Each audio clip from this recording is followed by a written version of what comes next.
para fazendo? Quem já utilizou? Fala para mim, para eu ter noção de quantas pessoas, mais ou menos. Eu já. Alguém mais já, gente?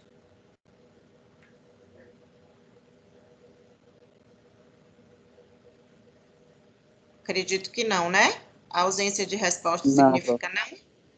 Não, né? Não, Pro. Não. Pronto. Eu vou mostrar para Não, vocês. Ok. Eu vou mostrar para vocês aqui, vou falar um pouquinho de diagnóstico e depois eu vou mostrar para vocês, tá? Um protocolo simples, tá? De uma instrumentação automatizada. Explicar para vocês por que seria essa a nossa escolha, né? Com pacientes especiais. E para a gente discutir um pouco, tá? Essa questão. Vou começar falando, quando eu falar da instrumentação, eu vou começar falando das reciprocantes, tá? Porque a questão de nós utilizarmos uma instrumentação automatizada realmente é uma questão de tempo, tá? Porque quanto menos tempo, né, a gente ficar com esses pacientes na cadeira, melhor, certo? Então, só por uma questão de tempo. Mas se alguém tiver curiosidade, quiser utilizar um protocolo de uma lima rotatória, né, também não tem problema. Basta a gente conversar que eu passo o protocolo para vocês, a gente ensina e faz a utilização dela normalmente. Tá? Eu acho que já dá aqui para projetar. Eu vou começar projetando, gente. Eu acredito que algumas pessoas, como eu falei aqui, né, já viram essa parte de diagnóstico, mas é importante, tá, a gente refrescar essa parte, tá, de diagnóstico. Claro que em pacientes especiais, né, a gente vai dar uma pincelada aqui maior na parte de anamnese, por conta de algumas medicações utilizadas, né, o que que a gente deve prestar atenção no momento desse diagnóstico, né, dessa anamnese, que é o que vai fazer a gente chegar no diagnóstico. Diga. Ninguém? Que é o que vai fazer a gente chegar nesse diagnóstico para que a gente possa otimizar o nosso atendimento, né? Lembrando que a gente vai ter, né, nesse âmbito de pacientes especiais, diversos tipos de pacientes, né? Não é só uma dificuldade, enfim. A gente vai ter mais de uma dificuldade ou condição especial, tá? Com esses pacientes, certo? Todo mundo tá vendo minha tela? Sim, Pro. Tá. Sim, Pro. Qualquer coisa vocês parem, perguntem, tá? Para que a gente possa fazer render isso aqui. Então, vamos lá. Como eu estou falando a vocês, né, que eu estou frisando, algumas pessoas já viram, né, uma aula que, com certeza, se não tiveram comigo, vocês já tiveram, né, com outro professor. Mas essa parte de diagnóstico, realmente, para o tratamento endodôntico, é uma das partes mais complexas, né, e difíceis, tá, de ser executado, né, porque quando o paciente chega, a gente precisa saber, tá, qual a queixa dele e o que a gente precisa lembrar especialmente aqui nessa disciplina, né, de pacientes com necessidades especiais, que muitas vezes esse paciente ele não vai saber falar, tá, o que ele está sentindo, a depender da condição especial dele, né, às vezes quem vai dizer algo é o acompanhante, tá, então assim, a gente vai ter que usar e abusar, né, das nossas. Gente, tem alguém com o microfone aberto? Eu queria que fechasse, por favor.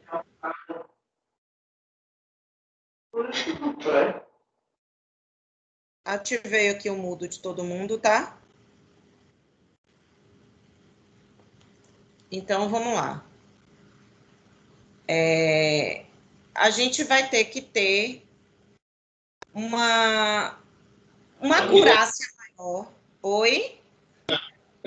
Que Patrícia. Gente, eu tô fechando o microfone, tem gente abrindo o microfone, por favor.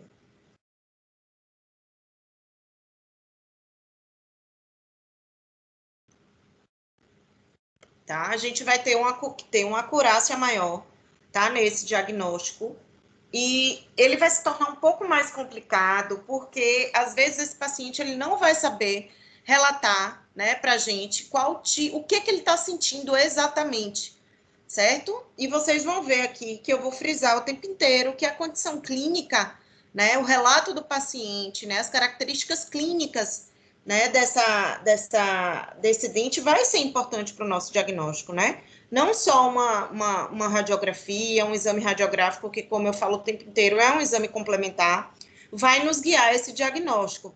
Então, muitas vezes a gente vai ter que ouvir o quê? A voz do acompanhante, certo? Então, se torna um pouco mais complicado e a gente vai ter que ser mais criterioso, tá? Nos nossos testes clínicos, né? Na nossa observação e tentar usar do bom senso para fechar esse diagnóstico, tá? É uma condição realmente especial, né? Quando se trata de um paciente que tem alguma deficiência mental, né? Quando se trata de um paciente autista, né? Quando se trata de um paciente com dificuldade de comunicação, tá? No caso de pacientes, né, que tenham outros problemas, mas que consiga falar, que tenha um bom discernimento, né, na capacidade cognitiva dele, se torna algo mais fácil. Então, é por isso que eu estou dizendo a vocês, nós teremos diferentes situações aqui nesse quadro, tá? E o que seria o diagnóstico? Vocês estão cansados de saber. É o conhecimento ou determinação de uma doença através dos sinais e sintomas, né? Através de exames, né, clínicos e radiográficos. Lembrando sempre que o exame clínico, ele é soberano e que os exames radiográficos, né, são exames complementares. Eu vou falar aqui especificamente do exame radiográfico, porque estamos tratando de endodontia, né? Eu não vou precisar de exames laboratoriais para fechar um diagnóstico endodôntico, tá? Então, a gente vai falar, quando eu falar de exame complementar, a gente vai falar especificamente de exames radiográficos, ok? Então, vamos lá. O objetivo é determinar qual é o problema do paciente e identificar a causa desse problema, certo?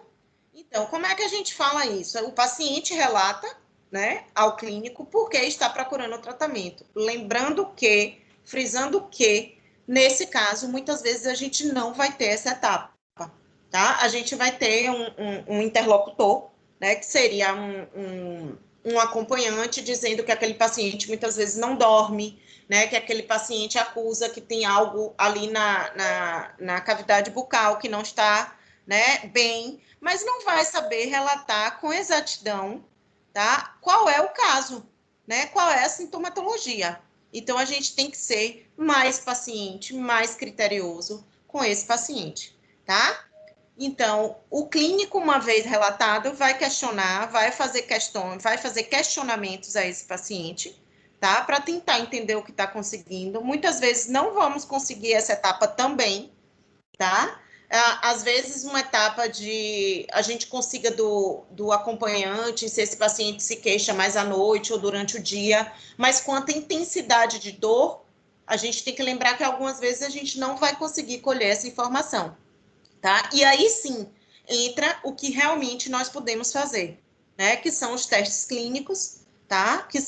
Que são testes mais objetivos, para que eu consiga fechar um diagnóstico e correlacionar esses testes clínicos com o meu exame radiográfico, que é o que eu vou ter em mãos, tá? Né? Colocando esse paciente, fazendo a radiografia para que eu tente fechar um diagnóstico mais preciso, né? E quais são os recursos que eu vou ter com esse paciente? Né? Os mesmos que eu teria com qualquer outro paciente, né? Anamnese, que aí vai ficar nessa parte de anamnese um pouco mais restrita, porque a gente não vai ter o relato, como eu estou dizendo, o tempo inteiro, né, desse paciente exato. Em alguns casos, gente, em outros casos, né, a gente vai ter um relato perfeitamente normal. Nós atendemos pacientes, né, com diversas dificuldades, né, e restrições, mas imagine se eu estiver atendendo um paciente que é cego, como já teve em outros semestres, eu não vou ter problema de relato de caso nesse paciente, né? O nosso cuidado com esse paciente seria um outro cuidado, né? Um cuidado mais o quê? Sensorial, né? Lembrando, eu não vou chegar e vou abordar esse paciente de qualquer forma, né?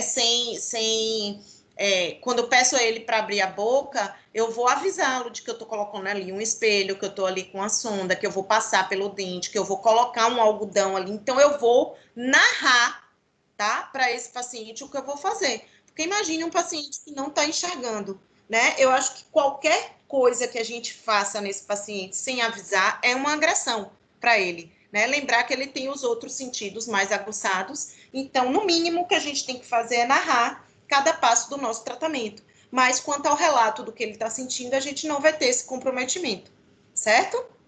Então, vamos lá.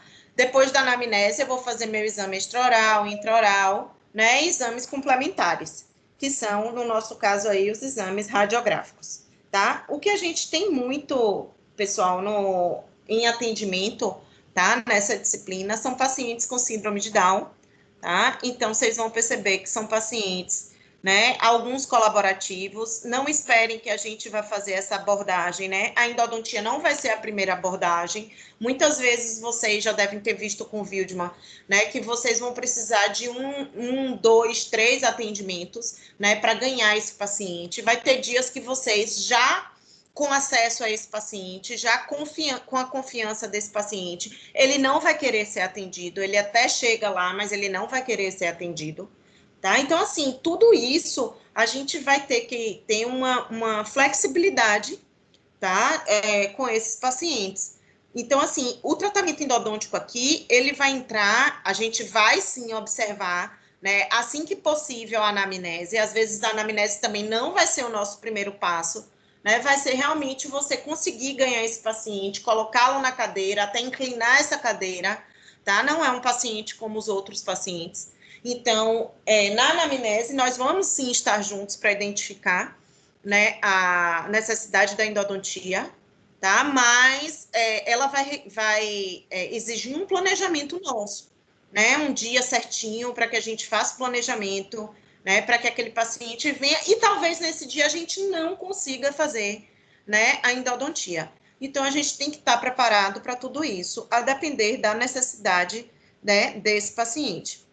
Então, vamos seguir de forma normal, como qualquer outro paciente, né? Vamos tentar identificar a queixa principal, seja através do paciente ou através do acompanhante, né? Toda a história médica, que aqui também requer uma atenção especial, tá? Porque são pacientes que, na grande maioria das vezes, fazem uso de medicação específicas e a gente precisa saber quais são essas medicações, certo? Para que a gente faça um planejamento, veja se tem alguma interferência, né, com anestésico, veja se a gente consegue, se isso vai interferir no nosso tratamento quanto ao comportamento do paciente, tá? A história dentária pregressa, tá? E a queixa da história atual. Isso aqui segue como qualquer anamnese. Aqui eu chamo a atenção para vocês, tá? Nesse quesito, quanto à queixa principal, que muitas vezes a gente não vai conseguir desse paciente, é a história médica, tá? O uso de medicações, qual é a necessidade especial desse paciente, né? Para que a gente possa adequar o nosso tratamento, tá, pessoal? Claro que em pacientes autistas, né, tem pacientes que são, que colaboram, né, mas muitas vezes não, e a gente vai ter que entender, né, que mesmo o paciente que colabora, a gente vai, em determinado passo do tratamento, ou determinado decorrer do tempo de cadeira desse tratamento, ele não vai mais aceitar e a gente tem que estar preparado para isso, para encerrar ali, né, e continuar num próximo dia. Por isso aqui, já antecipando, eu friso a atenção de ser uma endodontia automatizada em sessão única, né, para que a gente tente otimizar ao máximo o atendimento desse paciente. Tá? Quanto à queixa principal, vocês sabem, né, que seria o relato, né, em si do que levou aquele paciente ali, né, e às vezes a gente não vai conseguir, como eu já falei, né, a história médica já falei, a história dentária pregressa, né, seria a história da história mesmo desse paciente. É um paciente que, pela própria necessidade especial, não consegue ter atendimento, alguns, né, nunca passou por um dentista, né, porque nunca conseguiu, teve dificuldade em outros lugares, não conhecia lugares que fizessem esse tipo de atendimento. Então, a gente vai tentar colher tudo isso e identificar o quê? Né? Se é um paciente que nunca teve um contato com um dentista por conta de dificuldade de atendimento, a gente sabe que, muitas vezes, o que a gente traçar nessa anamnese não vai ser o que a gente vai realizar durante o semestre. né, todo. Às vezes a gente consiga um de 10 tratamentos que ele necessite, 5 tratamentos, a gente consiga realizar um. Então, assim, gente, vocês já devem ter visto isso, né, com o Wildman. Realmente é uma disciplina que a gente vai lidar com diversas situações que muitas vezes vão se apresentar no momento, né? A gente está aqui para passar para vocês, né, o que pode acontecer para que vocês estejam preparados e a gente ali junto com vocês, né, consiga sanar essas dificuldades, mas a gente tem que ir preparado, né, e pensar que às vezes a gente não vai conseguir realmente fazer, tá? Por uma limitação do paciente. E a gente não pode, né, se sentir frustrado por isso, ou eu acho que a gente tem que pensar ao máximo que a gente está ali para fazer o que for possível por ele naquele momento. Tá? A depender do tipo de paciente, é um paciente que é para ser atendido onde? Né? Em ambiente hospitalar com sedação. Então, não é um paciente que é para estar ali para determinados tipos de tratamento. Talvez ele aceite, né, uma orientação, né, ele aceite procedimentos mais simples, mas que a endodontia, que não é um procedimento simples, né, não seja para estar ali, né, para ser realizada ali naquele ambiente, né, ambulatorial. Muitas vezes na endodontia vai caber a gente fazer o quê? E a gente pode programar isso para um próximo encontro meu com vocês, né? Apenas um atendimento de urgência, né? A gente está ali para tirar a dor do paciente, mas não é um paciente que vai aceitar o tratamento pelo próprio tempo de cadeira do tratamento. Isso tudo a gente vai avaliar quando a gente se deparar com esse paciente, né? E ver realmente qual é a possibilidade que ele oferece a gente de tratamento. Tá? E a história da dentária atual seria um detalhamento dessa queixa principal, tá? Isso aqui eu acho que vocês, né, estão cansados de saber, né, que na anamnese e principalmente na parte da endodontia, a gente, né, o paciente, na grande maioria das vezes, vai chegar relatando uma dor, e essa dor a gente precisa saber a característica dela, tá? Se é uma dor localizada ou uma dor difusa, né, espalhada, se é uma dor provocada ou espontânea, se é uma dor de intensidade leve, moderada ou severa. E aqui eu chego para vocês e digo, nesses pacientes que a gente tem, né, essa dificuldade, né, de comunicação, especialmente, né, não seria, gente, o caso de um paciente cadeirante apenas, não seria o caso de um paciente com deficiência, né, visual, talvez um paciente com dificuldade auditiva, que não teve essa correção dessa dificuldade, né, a gente tem a dificuldade da fala, e o que a gente pode utilizar aqui? A escrita, tá? Porque paciente que não ouve, é óbvio que ele tem uma dificuldade de fala, a gente pode muitas vezes não entender, e a gente vai ter que lançar mão, né, da escrita para que a gente consiga comunicar com esse paciente. Esses pacientes não são em si, né, uma grande dificuldade para o relato, tá? Mas um paciente mesmo com dificuldades de entendimento, tá? Que a gente não consiga, que ele não consiga entender a pergunta em si, né? Do que a gente está fazendo para ele, ele não vai conseguir relatar para a gente, tá? Mas muitas vezes o interlocutor, no caso o acompanhante, ele vai conseguir dizer, né? Ou apontar para a gente, esse dente dele está quebrado, doutor, e a gente vai ver desde o dia que ele mordeu e esse quebrou. Vamos dizer que seja um paciente que tenha diversos restos radiculares, que tenha diversos, né, dentes fraturados. E aí, como é que a gente identifica? Mas aí ele vai conseguir dizer para a gente a região, né, a partir de um fato que aconteceu, um dia que ele comeu alguma coisa e fraturou aquele dente, a gente direcionar para aquele dente, tá? Mas a gente sabe que as características de localização, né, de estímulo dessa dor e de intensidade é o que vai levar a gente, tá, a um diagnóstico preciso, né? É uma dor que ele, né, se queixa durante a noite, quando deita e passa a noite inteira e o acompanhante dá, né, uma medicação e essa dor não passa, a gente vai interpretar como uma dor longa, né, e não uma dor curta. Tá? É uma frequência, todos os dias ele sente essa dor ao deitar ou quando ele come, né? Ou seja, quando ele come, essa dor é estimulada. Então, a gente vai ter que também achar artifícios de como interpretar, tá, a resposta que a gente vai ter para as nossas perguntas, que aqui, no caso, não serão tão claras como a gente perguntar a um paciente que tenha plena capacidade cognitiva de responder, não, é uma dor, doutora, que ela vem quando eu bebo água, mas logo passa.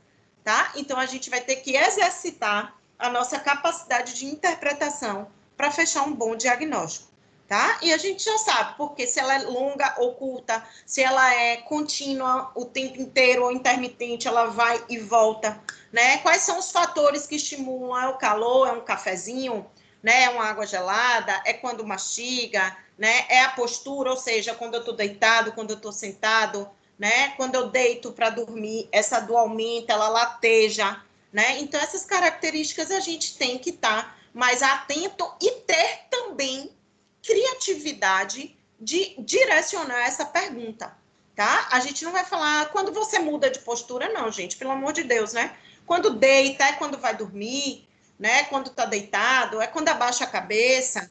Então, existem diversas formas de perguntar a mesma coisa e a gente vai ter que exercitar isso aqui, tá? Vamos seguir normalmente com a nossa palpação extraoral, perceber se tem algum gânglio ou cadeia ganglionar aumentada, né? Se é um paciente que consegue perfeitamente abrir a boca, né? Ou se está com algum caso de trismo, né? Uma infecção já localizada ali muscular, que ele não consegue abrir a boca, tá? Então, a palpação normal, como vocês estão vendo aí, faria com qualquer outro tipo de paciente. Verificação da simetria da face, que vai dizer para a gente algum edema, né? Nessa posição é mais adequada, porque eu consigo, né, estabelecer muitas vezes o paciente de frente para a gente não consegue perceber, a não ser que seja algo já bastante alterado, né? Um edema já considerável, tá? Muitas vezes esse edema em região, como vocês viram ali na palpação, em região submandibular, eu não consigo perceber, principalmente se esse paciente for um paciente mais cheinho, tá? Agora, quando eu palpo, eu consigo perceber essa área mais amolecida, onde nossa mão afunda, tá? Então, é importante verificar a simetria facial para ver se eu percebo algum edema, tá? E a abertura de boca, né? Realmente perceber se é uma abertura de boca limitada por uma condição do paciente, tá? Oclusal, articular, né? É um paciente que já não tem abertura, ou se é uma abertura de boca limitada por algum processo infeccioso. Isso é importante perceber, até para que a gente direcione de onde está vindo essa infecção, tá? No exame intraoral, normalmente, inspeção visual, né? Quando o paciente deixar ou abrir a boca, lembrando sempre que essa inspeção visual, uma vez que eu vou me aproximar desse paciente, tá? Para fazer o atendimento. Gente, a gente também vai atender, lembrando que, em algumas vezes, esse paciente especial, vamos dizer que seja um paciente com síndrome de Down, né? Ou um paciente autista, não quer dizer que seja um adulto, muitas vezes pode ser uma criança, e aí vocês imaginam que essa dificuldade vai estar dobrada, tá? Vai ser uma criança com síndrome de Down, um adolescente com síndrome de Down, então a gente vai ter duas condições de especiais aí, né? O fato de ser uma criança e a gente tentar ganhar a confiança dela. Joana, a gente vai fazendo de dentes permanentes apenas? Não, gente, se a gente estiver ali deparado com uma criança que esteja precisando e ela dê condições, a gente vai fazer uma endodontia de um dente descido, tá? E como é que a gente vai fazer isso? Tá? Isso aqui eu vou tentar passar para vocês nos nossos encontros. Acredito que algumas pessoas, né, já devam ter pegado a disciplina de criança, ou se não pegou e não teve essa parte, a gente vai discutir isso, tá? Mas é aquilo, a gente primeiro tem que conhecer o paciente para traçar um plano de tratamento e ver o que é possível fazer com ele. Mas estou disposta a vocês, né, a fazer também esse tipo de tratamento, se for uma criança, se for um dente descido, uma criança que se encontra ali, né, com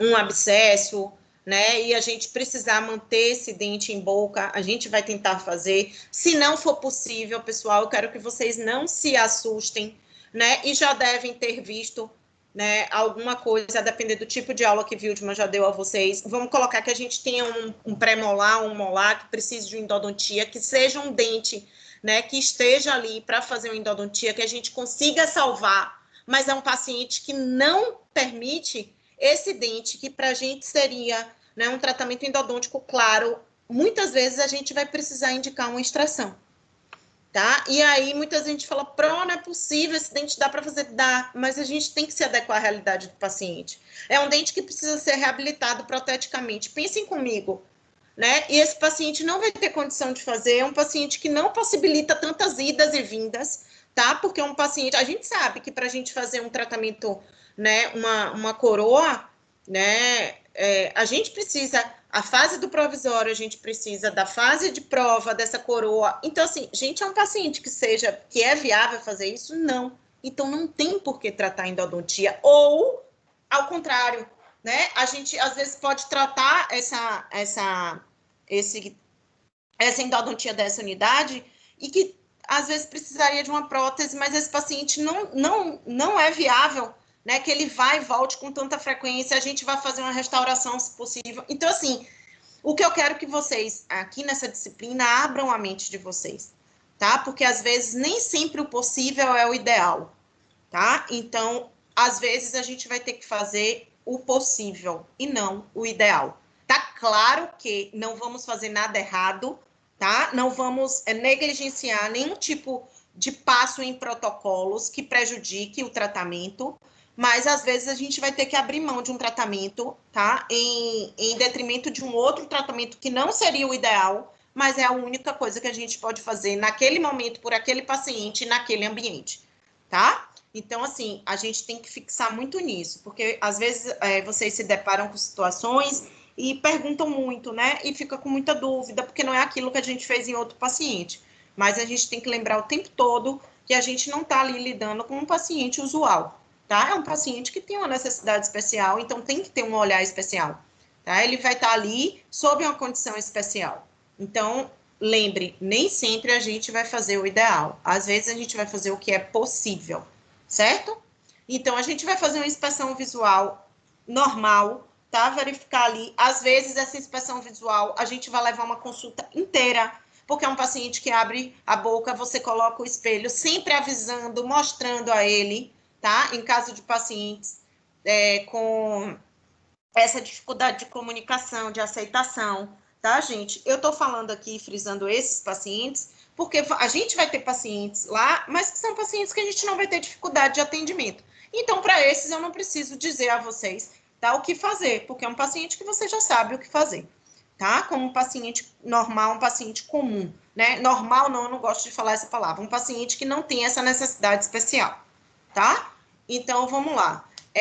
Lembrando que, então, esses pacientes que a gente tem dificuldade, abriu a boca, você põe o espelho, às vezes fecha, se for uma criança, às vezes mexe a cabeça, às vezes sai dali, às vezes ele quer falar, né? Então, assim, às vezes essa consulta inicial de inspeção visual apenas e anotar onde tem cárie e fazer essa, vai durar mais de uma consulta, tá? E a gente não pode, como eu estou dizendo a vocês, se frustrar com isso, tá? Então, a gente verifica, faz uma inspeção visual, vê o que tem ali, tá? E, ao mesmo tempo, tenta verificar a parte periodontal. É um paciente que está com, né, uma higiene, ele não tem condição de higienizar, tá? Fazer a higienização dele. É um paciente que é higienizado pelo cuidador, e o cuidador muitas vezes não consegue fazer essa higienização.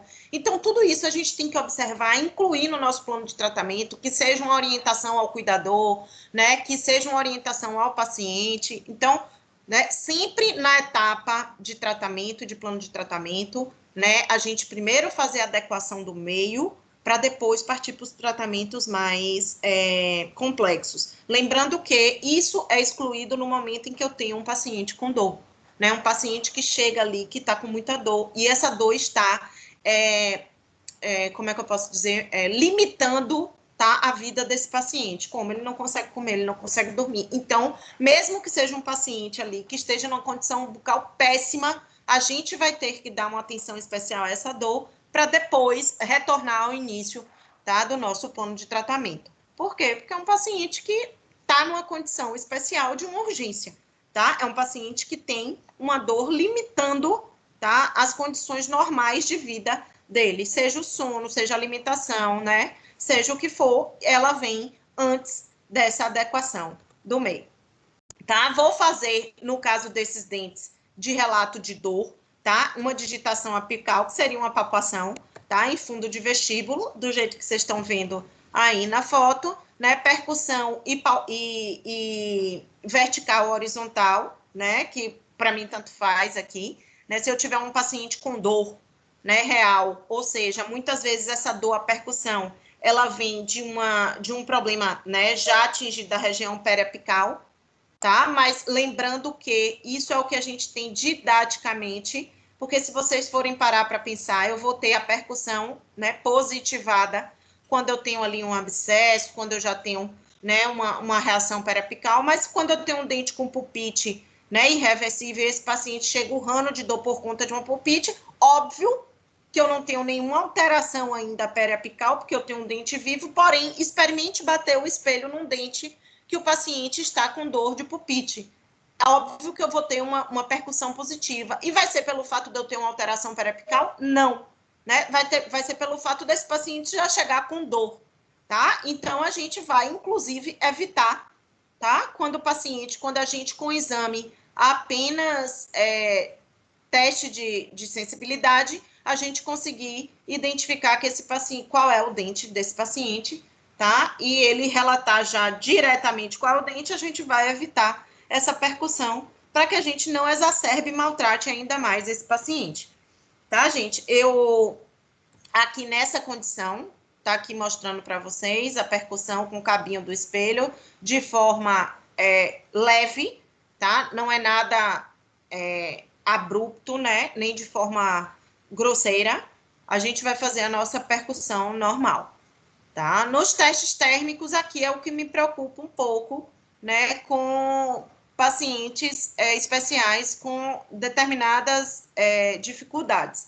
Tá? A gente sabe que já com pacientes, né, que têm capacidade de discernimento, né, ok, já não é fácil, muitas vezes o paciente se assusta, então a gente tenta explicar ao máximo, né, se for um paciente que ele não tem a capacidade de entendimento, né, se ele conseguir entender o que a gente está explicando, que aquilo ali é um gelinho, a gente vai ter que explicar de uma forma também especial, né, que aquilo é um gelo, que ele vai sentir, né, para ele não se assustar e não causar, ao invés de uma aceitação, uma repulsa para esse paciente, tá? Então, a gente vai ter que explicar um pouco mais a esse paciente, se for possível a capacidade de entendimento. Se não for, tá? A gente vai tentar chegar a esse diagnóstico de uma outra forma, tá? Tentar na inspeção, tentar com a radiografia, ver profundidade de cárie, ver se já atingiu realmente essa polpa, porque eu não acho prudente que a gente assuste um paciente, tá? Que a gente muitas vezes ainda nem ganhou ele para o tratamento com um teste de sensibilidade estimulando a dor desse paciente, tá? O teste de sensibilidade, acredito que, né, é um teste térmico que a gente faz a frio, no caso, a gente não faz mais o uso dos testes quentes, tá? Por uma questão que eu acho que vocês já viram, tá? Anteriormente, nós temos as fibras A, delta e as fibras C, tá? Que fazem identificação, quando eu falo fibras nervosas, que fazem a condução do estímulo nervoso, ou seja, a identificação dessa temperatura, né, e que dá para a gente a sensibilidade, tá, dessa polpa. Quando eu faço com o teste quente, que vocês devem ver em livros, né, com o gutapercha, o que acontece? Quem conduz são as minhas fibras que não são mielinizadas, tá? Então, eu vou ter uma demora de resposta. Então, se aquele dente não era endodontia, ele vai virar. Porque daqui que essa fibra, que não tem a bainha de mielina, banhando ela, tá? Conduz esse estímulo, eu já lesionei as outras fibras desse dente, tá? E vou, sim, alterar a condição da minha polpa, tá? Então, eu faço o meu teste a frio, que ele já me dá a capacidade de sensibilidade desse dente, tá? Porque são fibras que conduzem o frio, são fibras mielinizadas, né, de rápida condução do estímulo. Então, é imediato. Se aquele paciente sentir a temperatura frio, né, é uma resposta nervosa rápida, tá? Que já vai me dizer, né, a respeito da sensibilidade desse dente. Me diz a respeito, né, de como está esse dente, de vitalidade, né, de vasos sanguíneos, de circulação sanguínea nesse dente, não, tá? Por isso a gente fala que o teste térmico é um teste de sensibilidade, tá? Os nossos testes que vão falar da vitalidade desse dente são testes, ou seja, que me falam, né, do componente, né, circulatório desse dente, sanguíneo desse dente, né? São testes mais complexos que não são utilizados na clínica, no dia a dia, porque são testes de alto custo, que requerem aparelhos especiais, né? Vou passar aqui para vocês, mas só a título mesmo de passar, tá? Que não é válido que a gente faça. Basta esse teste de sensibilidade, ele já diz bastante para a gente sobre a viabilidade desse tecido pulpar, tá? Então, o teste térmico a frio, vocês já sabem como faz. Se não souberem, por favor, alguém se manifeste, tá? Vai ser sempre com campo seco, sugador, isolamento relativo, tá? Eu vou sempre aplicar num dente homólogo, ou seja, eu procuro um dente, se de preferência o dente homólogo da queixa for uma unidade que esteja para gente supostamente normal, eu escolho esse dente para fazer. Para quê? Para que eu conheça a sensibilidade desse paciente real, né? É um paciente que ele já tem uma dor exacerbada. Gente, tem pacientes que o dente é normal, a sensibilidade dele é muito exacerbada, né? São pacientes que estão com medo, que já tem um componente psicológico alterado, né? Pessoas altamente medrosas, às vezes você nem encostou o algodão com o endoice, ele já está pulando. Então, é importante que a gente faça isso num dente que para a gente é supostamente saudável, para que a gente não interprete no dente em questão um pulo desse do paciente como uma dor exacerbada, né? A gente já sabe, fazendo num dente supostamente normal, que esse paciente é um paciente que já tem um limiar de dor baixo, né? Qualquer coisa ele já sente. Então, por isso, o fato de fazer num dente homólogo, supostamente, numa condição normal, tá? Desse tecido pulpar.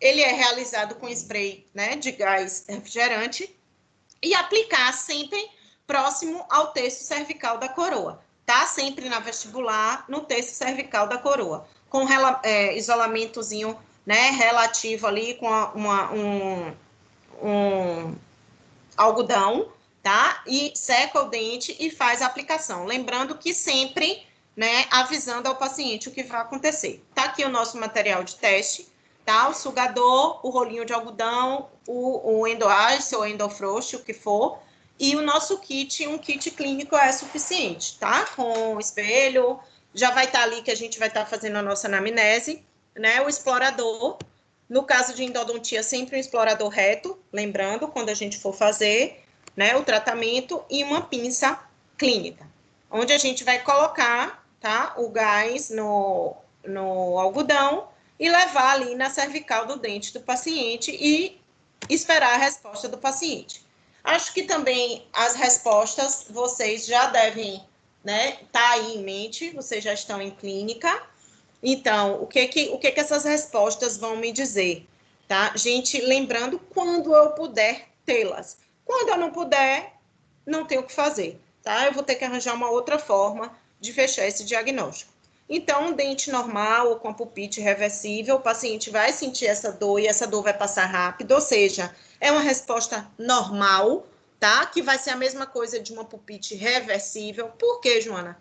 Porque o que vai caracterizar aqui para mim esse quadro de pulpite reversível é o paciente relatar essa dor, né? Como ele me diz, quando eu como um doce, mas logo depois passa, ou quando eu bebo uma água gelada, e você observar ali, tá? Ou uma restauração quebrada, ou uma dentina exposta por algum motivo, ou por um desgaste, ou por uma restauração que soltou, né? Ou por uma cárie que está ali aberta. Então, claro que quando ele tiver uma dessas situações e ele comer ou beber água, né? Ou beber algo, aquela dentina que está exposta vai captar, né? Isso aí vai transmitir, mas logo depois passa. Por quê? Porque ele parou de estimular. É a mesma coisa que a gente está fazendo com o nosso teste. A gente está estimulando e quando eu tiro, ele passa. Então, essa dor que vem ao estímulo e passa logo em seguida, eu interpreto ela, né? Se for um dente saudável, sem restauração, ou um dente restaurado normalmente, como uma dor que é normal, ou em casos de dente que precise de algum tratamento por conta de uma restauração quebrada ou cárie, ou dentina exposta, eu interpreto como uma pulpite reversível, né? É algo que está estimulando, está causando essa dor, mas no momento que eu tiro, né, que eu parar esse estímulo, vai passar, tá? Então, é um declínio rápido também, né? A pulpite em fase de transição já é aquela pulpite, já é aquele dente que identifica essa dor, tá? Mas que demora para passar, mas passa. Tá? Então, a depender dessa demora, eu levo essa pulpite para o lado da irreversibilidade, tá? Ou para reversibilidade. Tudo isso aqui vai depender dessa demora, tá? Se passou, demorou um pouco mais, tá? E passou, ainda é uma transição. A gente vai avaliar aí o quê? A gente vai avaliar o tamanho dessa cárie, a gente vai avaliar o tamanho dessa restauração, a gente vai avaliar a intensidade dessa dor para saber se a gente restaura esse dente e observa, né? E se daí sim esse paciente passar a ter uma dor espontânea, a gente faz o tratamento ou não, tá? A idade do paciente, tudo isso, tá? Então, se é uma dor que você fez o teste, ele falou que não passou ainda, não passou, você continua o exame dele, tá? O exame clínico, e até o final desse exame essa dor ainda persiste, não é uma transição, mas que já está mais para irreversível, porque, como vocês estão vendo, é uma dor que não passa se você não intervir com uma medicação, tá? Ou com um procedimento. Então, na irreversibilidade, no caso de uma pulpite irreversível, eu vou ter dois quadros. Eu vou ter uma dor que não estava doendo, mas que eu estimulei e ela não passa mais, tá? Espontaneamente, precisa de algum analgésico, alguma medicação, ou vou ter o caso, né, de um paciente que já chega com dor. E aí, o que é que o meu teste vai me dizer nesse dente com dor? Se eu aplico o teste em um dente com dor e essa dor passa, também para mim é um quadro de pulpite irreversível. Por quê? Porque eu tenho um dente que está ali num processo inflamatório, tá? Com edema do tecido pulpar, ou seja, né, essa polpa está sofrendo um processo inflamatório, como toda parte do corpo, ela vai ter os 5 sinais da inflamação, né? Ou seja, dentre eles, ela vai ter o edema, né? A vasodilatação, que vai levar à saída das células inflamatórias, e aí o edema do tecido, que a gente tem que lembrar que está contido dentro de uma caixa dura, tá? Que é ali a câmara pulpar, e o interior dos canais, onde ao redor eu tenho dentina, ou seja, uma estrutura dura, onde ela vai se comprimir, porque eu estou tendo um edema e não tenho para onde ir.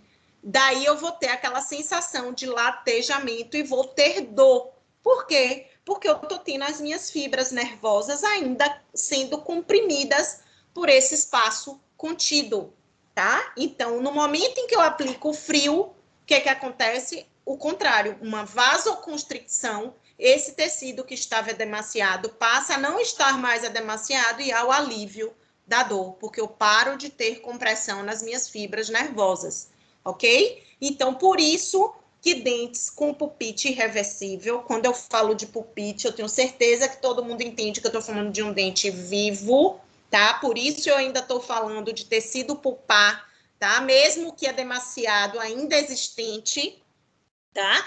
Então, eu passo de uma vasodilatação que eu estou tendo ali no meu processo inflamatório para uma vasoconstricção e alívio da minha dor, tá? Então, esse é um outro quadro de pulpite irreversível. Ou, num caso de necrose, que eu tive o meu processo inflamatório, né, por longo tempo, esse dente, a tendência é que ele venha a necrosar, né, porque esse tecido pulpar não aguenta mais aquele processo inflamatório ali.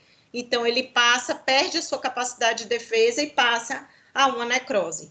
E a partir do momento que eu tenho uma necrose, o meu dente está suscetível a um processo infeccioso, ou seja, que essas bactérias que se foi por via de cárie venham a colonizar, né, o interior desse dente e nos causar, mais tarde, um processo, né, periapical inflamatório, já agora fora do dente, periapical, por saída de bactérias, tá? Então, eu passo aqui a ter uma necrose, e quando eu tenho necrose, essa necrose responde ao meu teste de forma negativa, tá? Como eu coloco ali o meu endoice e eu não tenho resposta nenhuma. Por quê? Porque eu tive morte do tecido pulpar, não tenho mais presença de fibras nervosas nenhuma, então não tem como conduzir o estímulo nervoso, tá? Não tem como reconhecer essa temperatura, ok? Então, tá aí a forma que a gente, se possível, fará o diagnóstico com o nosso teste de sensibilidade.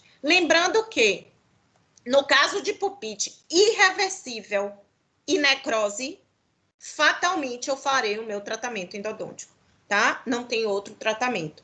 O único tratamento que seria um tratamento conservador da polpa ou uma simples restauração seria no caso de uma pulpite reversível, tá? Isso tudo a gente vai avaliar, tá? No paciente, avaliando outros fatores também, tá? No caso da escolha de um tratamento conservador, se for o caso, né? Avaliando idade do paciente, tudo isso, para que a gente não faça um tratamento que não seja adequado, ok? Lembrando o que, gente, nesse teste? Que eu tenho dentes multirradiculares. A morte da minha polpa, ela não se dá de forma total e imediata, tá? Eu posso ter raízes que eu já não tenho, tá? Sensibilidade, não tenho mais a vitalidade da polpa, mas com vitalidade em outras raízes. Isso caracteriza para mim um teste, que é aquele teste que muitas vezes a gente faz e o paciente demora para sentir, mas sente. Tá? Então, quer dizer o quê nessa polpa? Que é uma polpa que já está numa condição, né, de resposta diminuída, mas que ainda tem resposta. E no caso de um dente multirradicular, eu posso interpretar assim, eu tenho em algumas raízes ainda tecido, em outras não. Né? Lembrando que a morte pulpar, ela se dá no sentido coroa-ápice, tá? Sempre, claro, no sentido também que a nossa infecção, na grande maioria das vezes, vem, né, que o nosso ataque, o nosso agente agressor se dá. Qual é o nosso agente agressor mais presente? É a cárie, tá? Eu tenho sempre, né, uma cáriezinha ali, na grande maioria das vezes, entrando pela coroa, né, uma cárie que vem por ali, então o meu ataque vai vir, na grande maioria das vezes, por ali, e essa polpa se defendendo. A gente percebe em diversas radiografias, né, a diminuição da câmara pulpar. Por quê? Por formação de dentina terciária. Tá? Que é o quê? Para proteger aquela polpa ali. A gente vê um corno pulpar diminuído, a gente já vê uma câmara pulpar bem atrésica. Essa demora de resposta também pode ser, quando eu radiografar, eu perceber que a minha câmara pulpar está bem atrésica, que os meus condutos são bem atrésicos. Então, assim, eu posso ter ali uma condição de vitalidade? Posso. Mas eu percebo no teste uma demora. Por quê? Porque eu já vejo na radiografia uma condição de dentina, uma produção de dentina reacional. Tá? Obliterando ali já, fechando, defendendo aquela unidade, né, do agente agressor, que no caso aí pode ser uma cárie, né, no caso pode ser um trauma. Essa dentina vai reagir da mesma forma, essa polpa vai reagir da mesma forma, né, fabricando essa dentina terciária, tá? Gente, interajam comigo aí, pelo amor de Jesus, para eu saber que eu não estou falando só, tá bom? Como eu disse a vocês, alguns testes identificam a vitalidade desse dente. Quando eu falo em vitalidade, eu falo em componente sanguíneo, né, em circulação sanguínea nesse dente, né, em viabilidade desses vasos sanguíneos, tá, que circulam aí, né, que compõem, fazem parte da histofisiologia da polpa, né, que são vasos sanguíneos, que são algumas células de defesa, que são as fibras nervosas que compõem toda a fisiologia do tecido pulpar. E quais são esses testes? São os testes elétricos, tá? Não vou falar deles aqui para vocês, não, só que mostrar aqui o aparelho com que é feito, tá? Então, são os testes elétricos que vão medir a corrente elétrica aí nesse dente, tá? São os testes,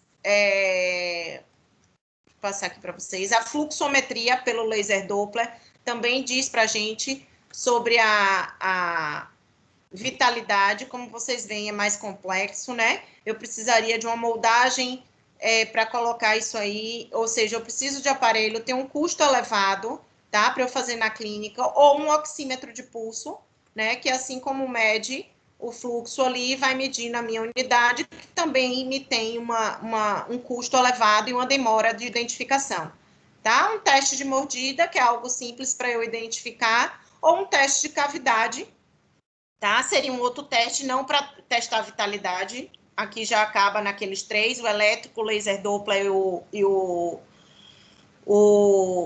sumiu aqui da minha cabeça, deixa eu voltar.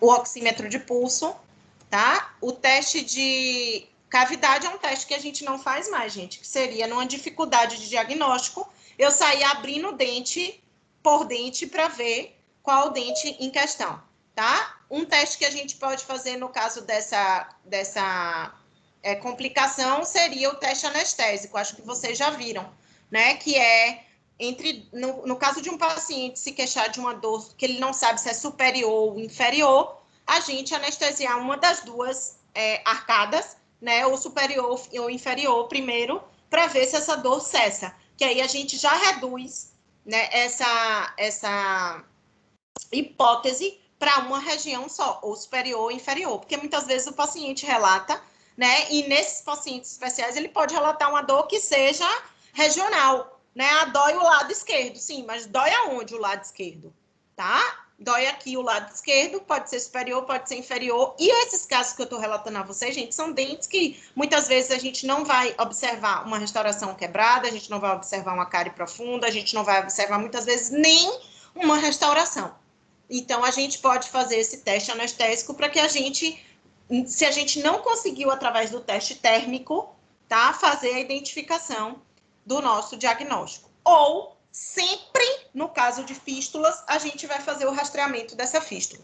Tá? Para quê? Para saber de onde vem essa fístula, essa infecção que criou essa fístula. Como é que eu faço o rastreamento da fístula?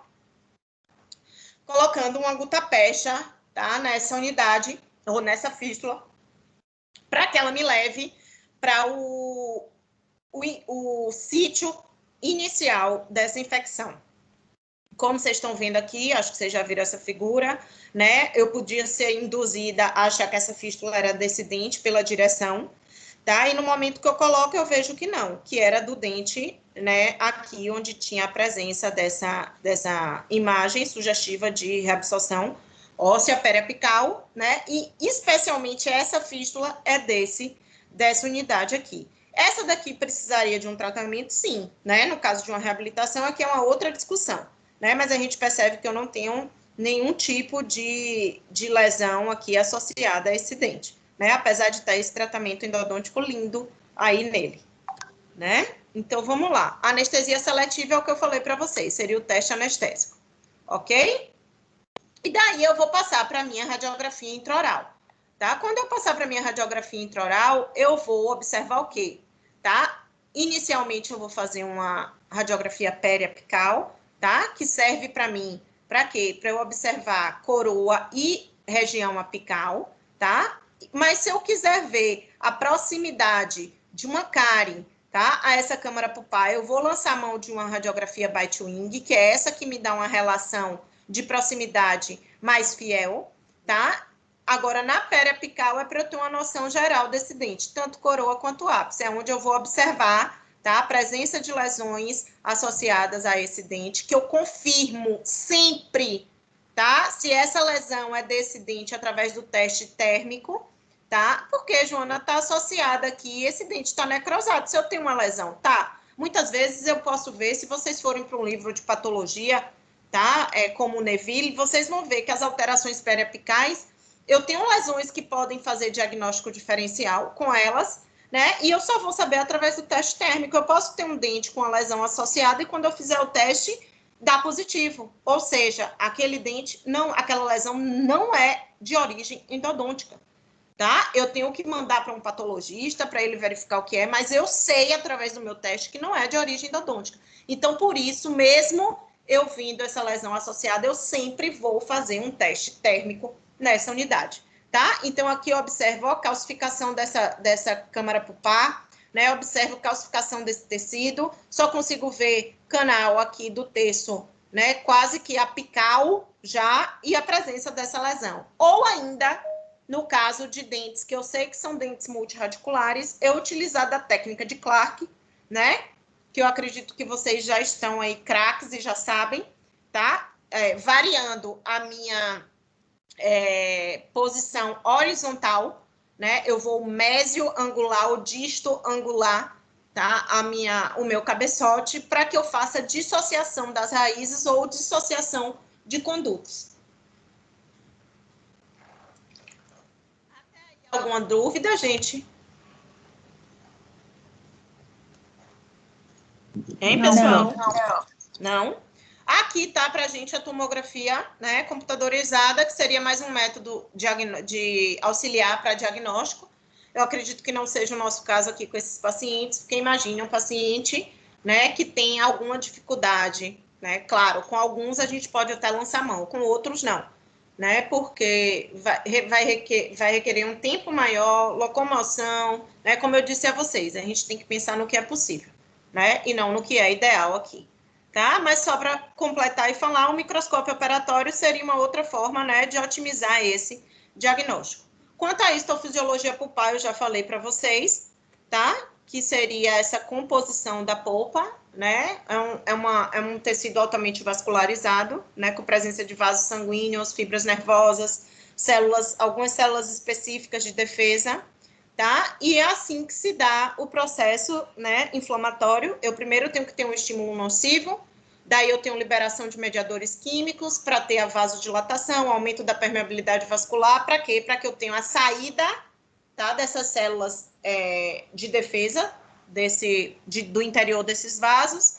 Daí, na continuidade desse processo inflamatório, né, por chegada de células defensoras, eu vou ter, na continuidade, um dano vascular, a inflamação pulpar e a consequente morte dessa polpa se esse processo não for parado, tá? Já falei para vocês das fibras, né, que a gente tem, basicamente fibras delta A, que são periféricas, tá? Mielinizadas, identificação de frio, pela dor aguda, fugaz, localizada e provocada, ou as fibras C, que são as fibras que estão no centro da polpa, né? Estão mais distantes, são amielinizadas, têm uma resposta tardia, né? Conduzem a minha temperatura quente, ok? Então, quanto ao processo de teste de sensibilidade para diagnóstico, é isso que a gente tem aí para falar para vocês. Vocês já sabem o que significa aqui cada um, tá? Que eu já falei lá anteriormente,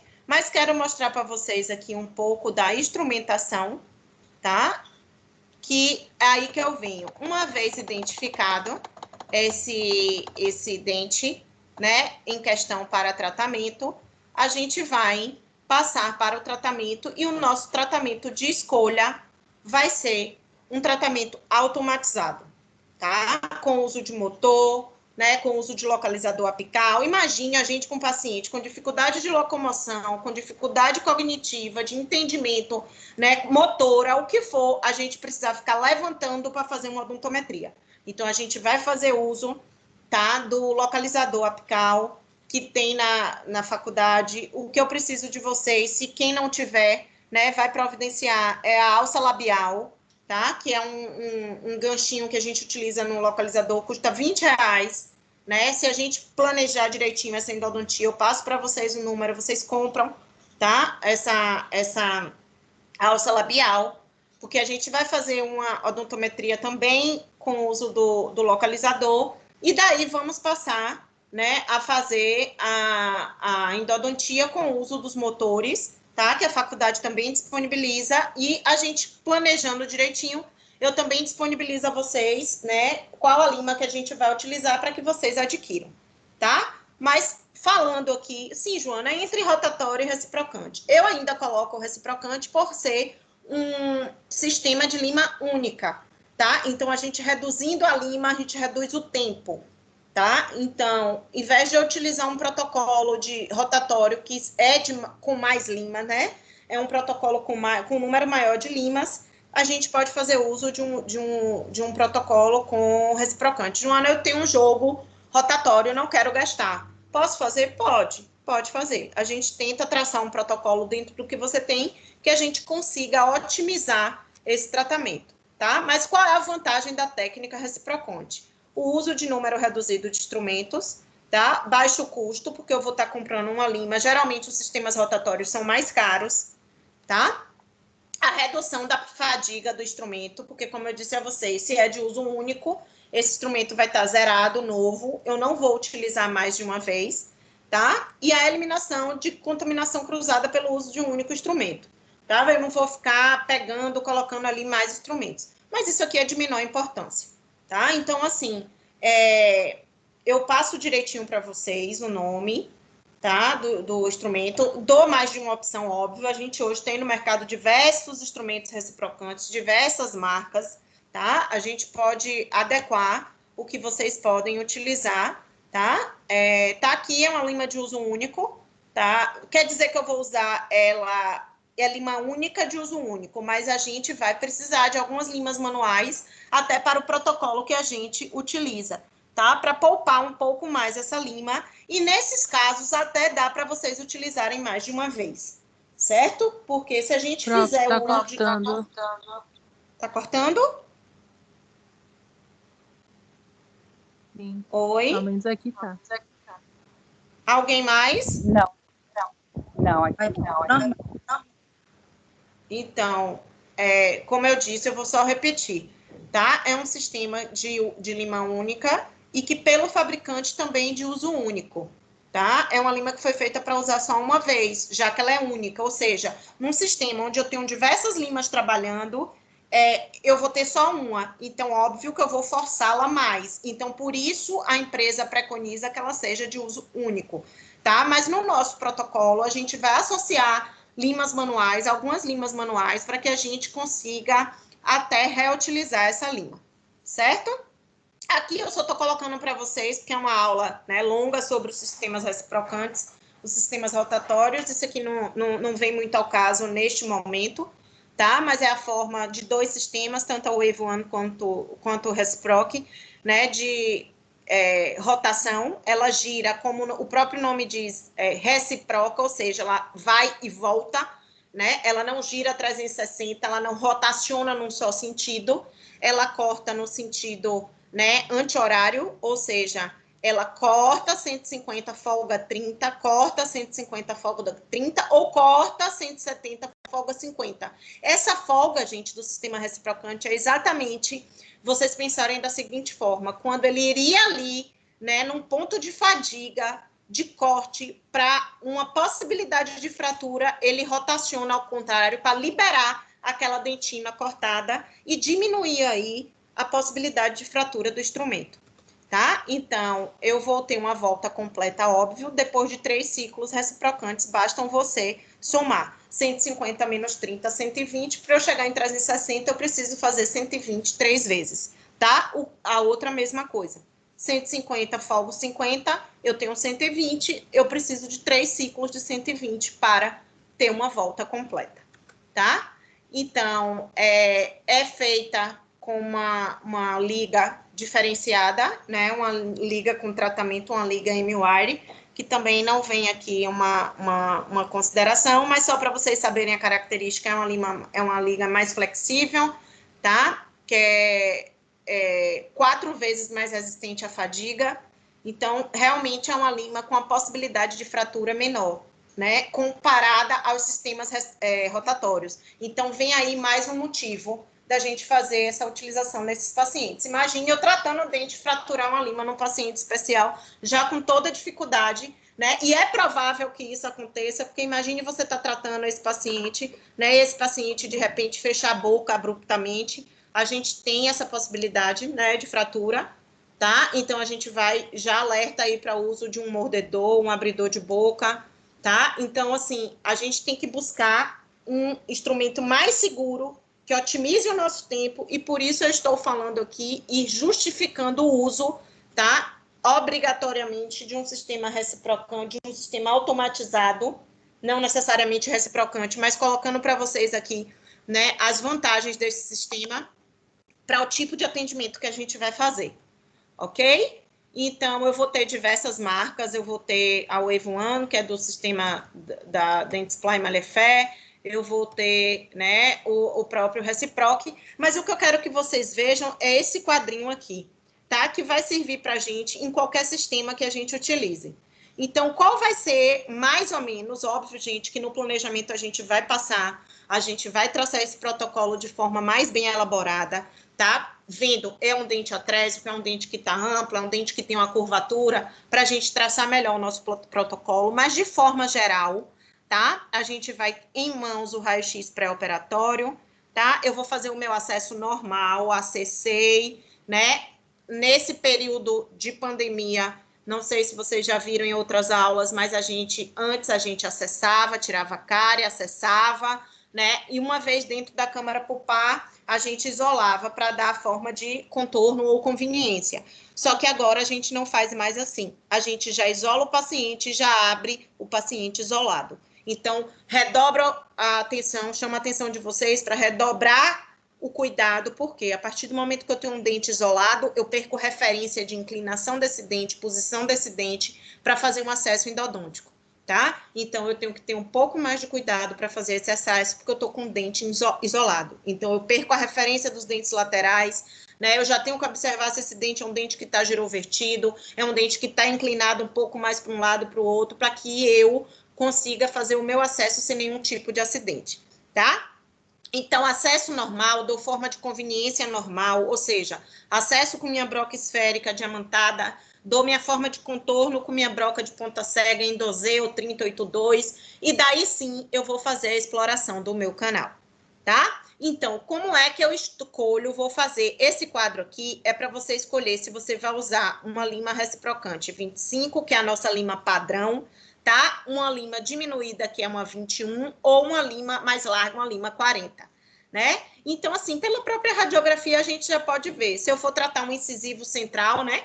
Um incisivo largo, eu vou usar já uma 40. Eu não vou começar com a lima 25, tá? Uma criança que esteja ali, ou um dente, né? Um incisivo central que seja muito largo, eu uso uma 40. Para todos os outros dentes, gente, eu uso uma 25 padrão, tá? E como seria um protocolo? Eu ali vou fazer a exploração do meu canal com a lima 10, normal, como eu fazia em qualquer outro tratamento, só que agora eu vou, pulem essa parte aqui do meio, ó, que é para a escolha da lima, e venha para cá.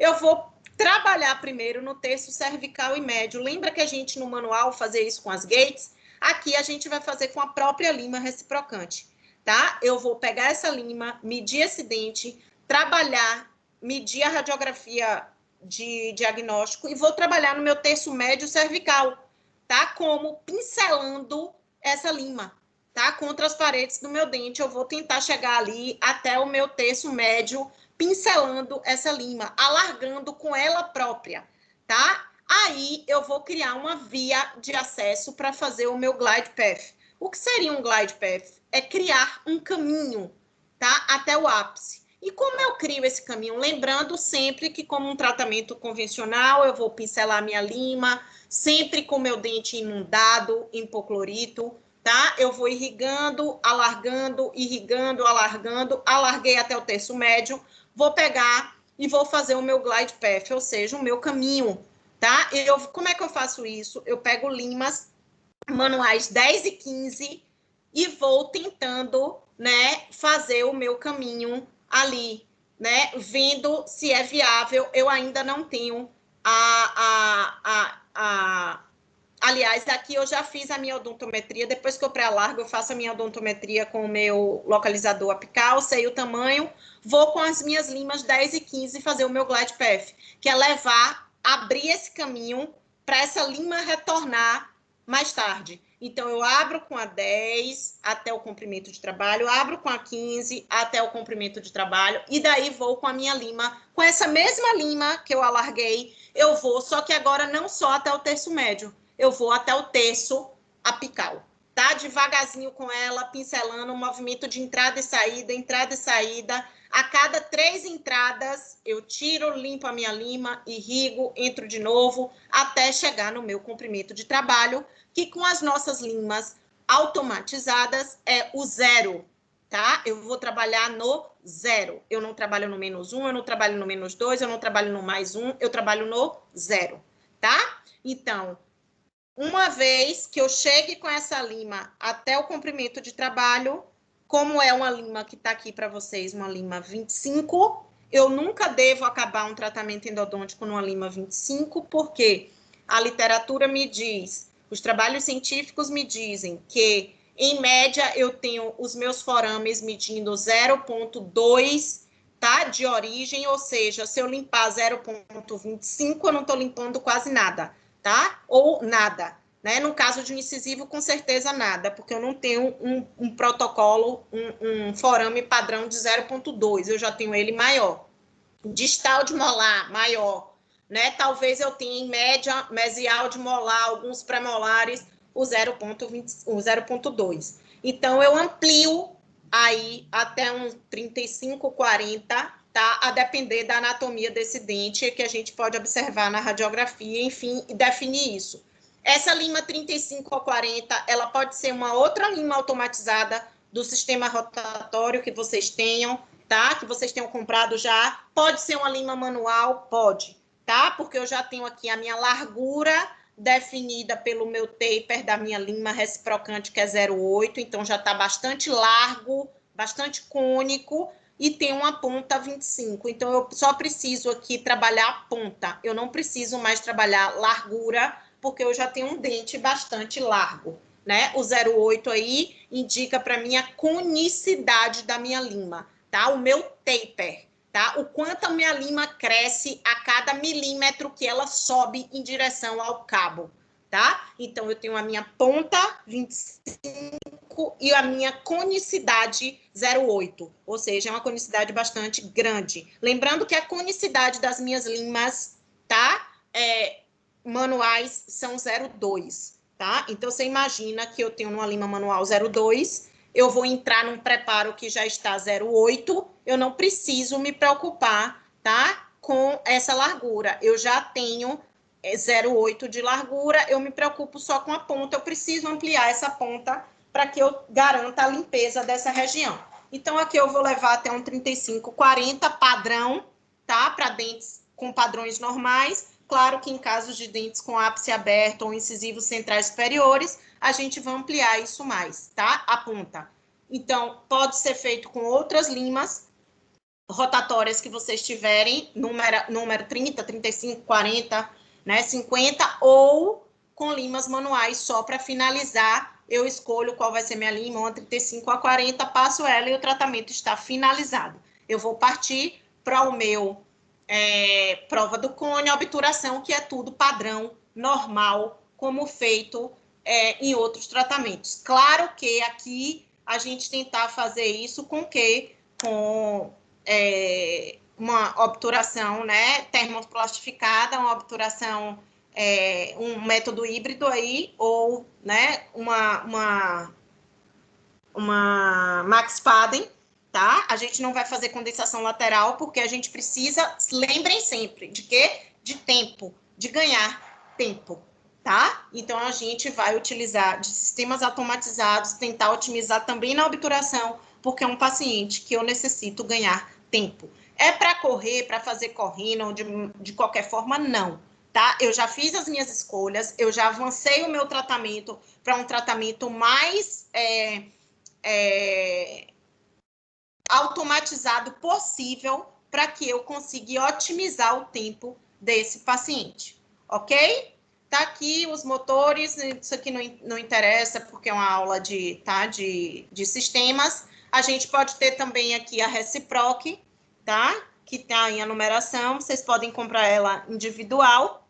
Aqui é um detalhamento do próprio sistema que não interessa aqui para a gente nessa aula. Mas o que eu queria mostrar a vocês era mais ou menos um protocolo, tá, de instrumentação, para que vocês se familiarizassem com esse método. Veja a simplificação, tá, dessa instrumentação, tá, nesse processo de atendimento desses pacientes, tá, com necessidades especiais.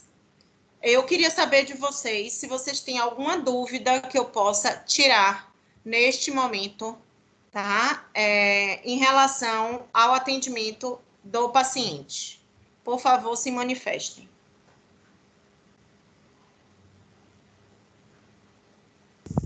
Não tenho, não. Alguém tem, gente? Para que a gente possa tirar, eu vou tentar selecionar algumas situações, se eu tiver oportunidade, tá? De voltar a ter um encontro com vocês aqui na teoria, tá? De tratamentos conservadores, porque algumas vezes a gente vai precisar lançar mão, tá? Desses tratamentos, ou falar um pouco de dentes descidos, para que a gente complemente só esse conhecimento, para a gente se preparar um pouquinho melhor para a nossa prática quando retornarmos. Peço a vocês também, tá? Que se tiverem possibilidade, deem uma lida, tá? Nesses tratamentos, tá? Automatizados, se puderem, no próprio livro do Siqueira, no Endodontia, Biologia e Técnica, tá? Vocês vão encontrar capítulos falando disso, né? E que eu estou à disposição para vocês para tirar qualquer tipo de dúvida, ou via e-mail, ou por mensagem. Algumas pessoas têm, né, meu telefone. Então, se vocês tiverem dúvida, a gente está aqui à disposição. Eu estou aqui para contribuir, né, acrescentar aqui o que Wildman tem para trazer para vocês e para a gente fazer esses tratamentos na prática. Já fiquei, tá? Algumas vezes já prestei assistência a ele também não estando na disciplina, mas estando na clínica, tá? Em outra disciplina, mas orientei alguns alunos de pacientes especiais, não é o caso esse semestre, porque eu estou mesmo locada nessa disciplina, tá? Mas a gente consegue, sim, fazer um trabalho legal, dentro do possível. Alguém quer falar alguma coisa?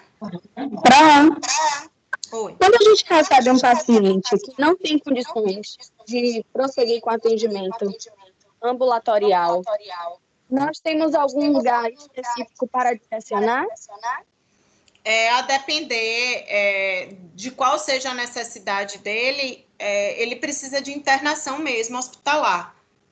Entendeu? Aí até Wildman pode direcionar um pouco mais. Não sei se lá no Irmandu se consegue fazer esse tipo de tratamento. Entendeu? Aí a gente pediria, né? Tentaria a possibilidade de fazer, mas seria uma internação hospitalar mesmo. Tá? Para fazer esse tipo de tratamento. Tá bom, Pro, obrigada. Certo? Nada. Alguém, gente, quer falar mais alguma coisa? Pessoal? Não? Então, a gente hoje vai ficando por aqui, tá bom? Qualquer coisa, me manda e-mail, tire suas dúvidas, tá? Quem tiver contato, acho que os líderes aí também têm, tá? Quem quiser falar, mandar alguma coisa, pedir algum material, alguma coisa, pode falar comigo. Eu estou aqui para acrescentar e ajudar vocês, tá? Tomara que a gente volte logo para nossa clínica. Então, vou parar aqui a gravação.